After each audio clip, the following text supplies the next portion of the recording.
புரட்சித் தமிழகம் பறையர் பேருடைய தலைவர் அண்ணன் ஏர்போர்ட் மூர்த்தி அவர்கள் டிஜிபி அலுவலகத்தில்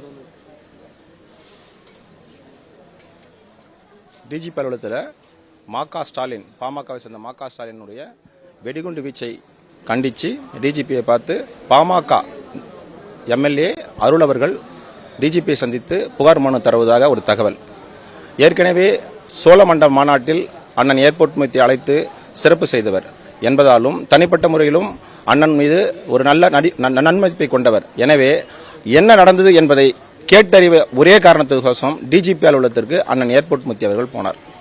ஏர்போர்ட் மூர்த்தி அண்ணன் போகும்பொழுது என்ன நடந்தது என்பது தமிழக ஊடகங்கள் அனைத்தும் வெளிச்சம் போட்டு காட்டியது. நடந்தவற்று தன்னை காத்துக் கொள்வதற்காக தற்காத்துக் கொள்வதற்காக சில விஷயங்களை அவர் செய்தார்கள். இதன் தொடர்ச்சியாக இன்று தமிழக காவல்துறை சில சட்டத்திட்டங்களுக்கு உட்பட்டு சில வழக்குகளை பதிவு செய்கிறது. இன்று இரவு சுமார் 10:30 மணி அளவில் அண்ணன் வீட்டில் அவரை கைது செய்கிறாங்க. கைது செய்து நேரடியாக D5 மெரினா காவல் நிலையத்துக்கு அழைச்சிட்டு வராங்க.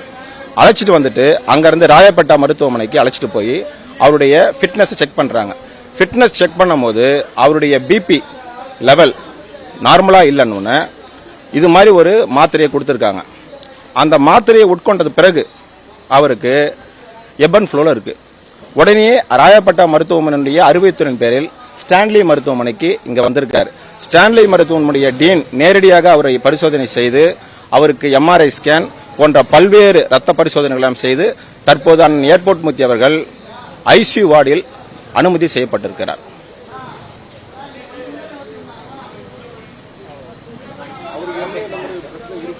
இல்ல அவருக்கு சுகர் பிபின்றது ரெகுலரா இருக்கு. அவர் சித்தா மருத்துவத்தை பயன்படுத்துறாரு. சித்த மருத்துவம் தான் பயன்படுத்துறாரு. இன்று அந்த ராயப்பேட்டையில் இது மாதிரி ஒரு மாத்திரையை கொடுத்திருக்காங்க. அந்த மாத்திரையை போட்ட பிறகு அவருக்கு எபன் ஃப்ளூ இருக்கு.